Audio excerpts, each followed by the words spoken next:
Perkenalkan, nama saya Alfian Yosef, NIM 2020202065, kelas 1C semester 1, jurusan Ilmu Administrasi Bisnis, Fakultas Ilmu Sosial dan Ilmu Politik, Universitas Nusa Cendana Kupang. Dari pembuatan video ini guna memenuhi tugas review buku ke-16 mata kuliah pengantar sosiologi.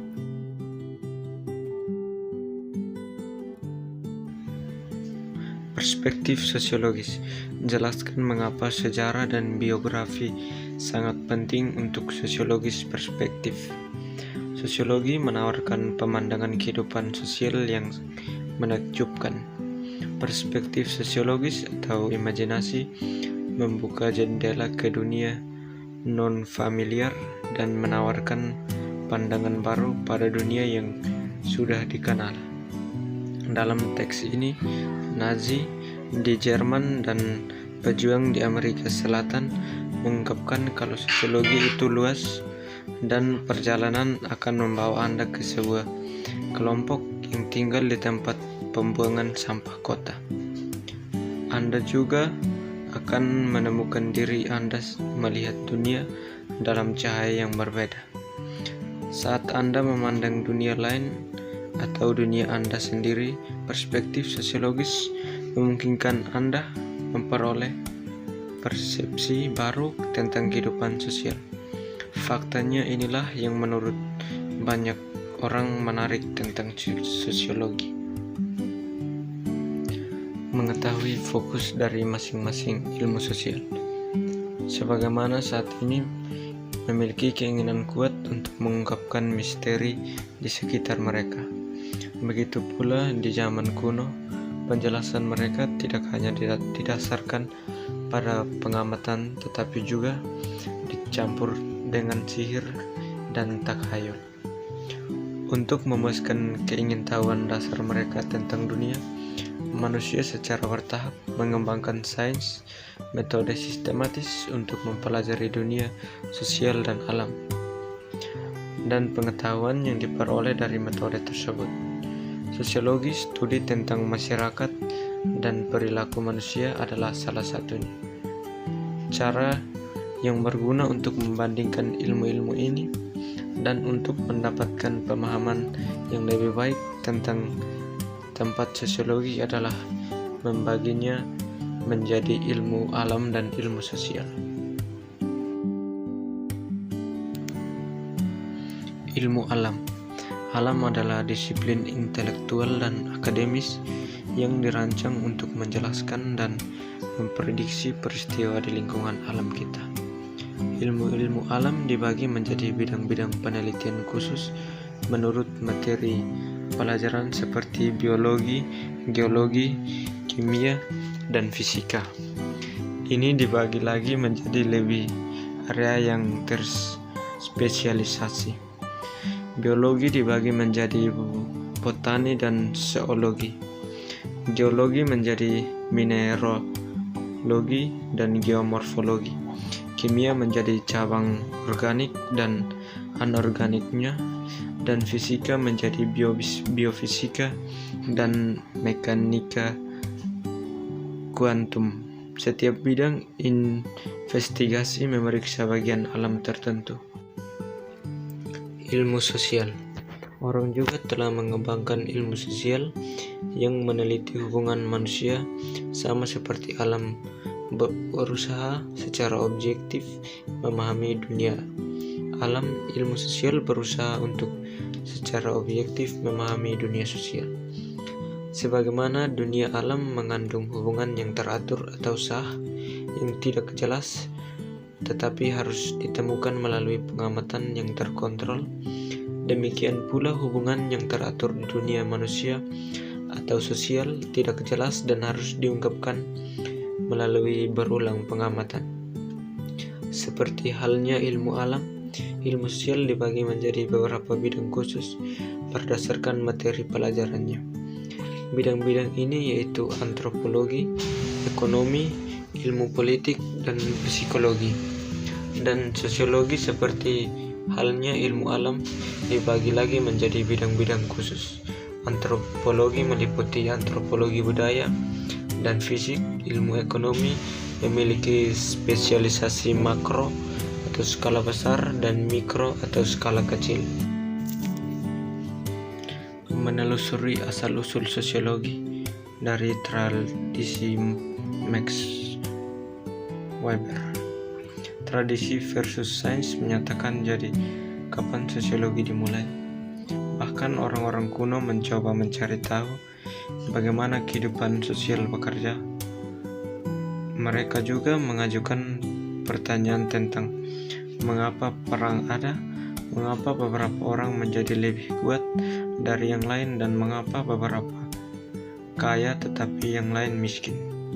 Namun jawaban mereka sering didasarkan pada takhayul, mitos, bahkan posisi bintang. Mereka tidak menguji asumsi mereka. Sains sebaliknya membutuhkan teori yang dapat diuji dengan penelitian.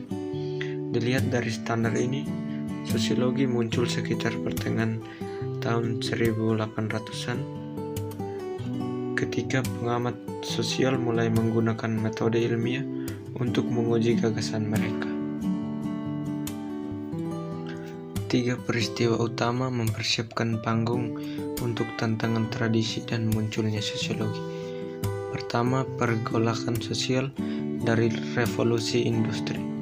Saat pertanian diganti oleh produksi pabrik, banyak orang pindah ke kota untuk mencari pekerjaan. Sambutan kota itu kasar, gaji yang menyedihkan, jam kerja yang panjang, dan pekerjaan yang berbahaya. Untuk membantu keluarga mereka bertahan hidup, bahkan anak-anak bekerja dalam kondisi yang menyedihkan ini, beberapa dari mereka dirantai ke mesin agar mereka tidak melarikan diri.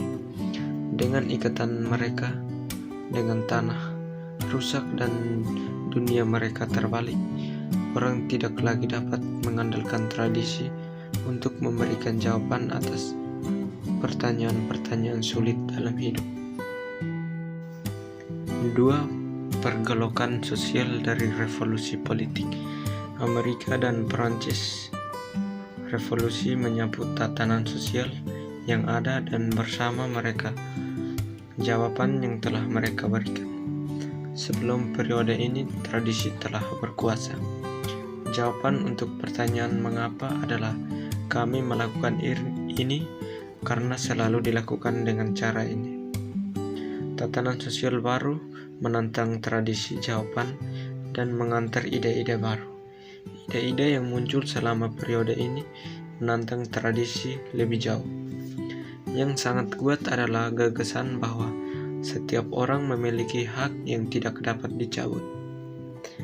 Ide ini terbakar sedemikian rupa sehingga orang-orang rela mati karenanya, memaksa banyak monarki barat tradisional untuk memberi jalan kepada bentuk-bentuk pemerintahan yang lebih demokratis. Yang ketiga, imperialisme atau pembangunan kerajaan. Saat itu bangsa Eropa telah menaklukkan begitu banyak negara sehingga koloni baru mereka tersebar di seluruh dunia, dari Asia, Afrika hingga Amerika Utara dan Selatan. Ini memaparkan mereka pada sangat berbeda cara hidup dan mereka mulai bertanya mengapa budaya berbeda.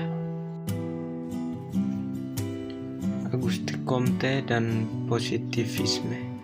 Auguste Comte menyarankan agar kita menerapkan metode ilmiah ke sosial dunia, sebuah proses yang dikenal sebagai positivisme. Dengan pergolakan berdarah dari revolusi Perancis yang masih segar di benaknya, dan dia tahu bahwa orang banyak telah bersorak atas eksekusi publik Raja dan Ratu Perancis, Comte mulai bertanya-tanya apa yang membuat masyarakat tetap bersatu. Dia bertanya mengapa kita memiliki tatanan sosial, bukan anarki atau kekacauan. Herbert dan Spencer dan masyarakat determinisme sosial. Herbert Spencer yang besar di Inggris kadang-kadang disebut sebagai ketua pendiri sosiologi. Spencer sangat tidak setuju dengan Comte. Dia mengatakan bahwa sosiolog seharusnya tidak membantu reformasi sosial.